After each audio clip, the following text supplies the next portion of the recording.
تلک دې صدر ته لاړ شه کپړې والا دا دکانداران چې ناست دي او دغه هغه ګزې پیدا کړی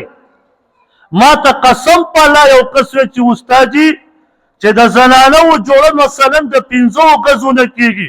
دی هغه ګز راکاږي دا کپړه بعضې ټایم کې د زنانو راښودلی کېږي وی دا راکاږي دا به دغه روپۍ کور ته راوړي دا به پیروجه ماتی کوي او دا نه چې کني ګړی خریلی وي وی حاجي صاحب یې حجم کړی ګیره یې دومره اوږده پرېښي وی نوم پورې خو یې ګیره رارسي وی تکبیر الله ته نه پوت کېږي په اول صف کې ولاړ وي لیکن چې ورشي نو ګز دله راکاږي کپړې دې اوږدې شي 500 ګزو په ځای به 4.5 ګزی ما دا به داسې خوشحاله چې زه تکبیر الله سره مونځ کوم ما ورته وویل چې حاجي صاحب مونځ مه کوه ځان ته په دوکان کې کوه روژه مه نیسه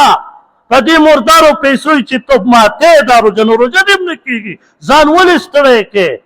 مونږ ویلی دي چې بس چې 5 وخته مونځ کوې که نه د جنت دا 8 دروازې دي ټولې دله کولاو شي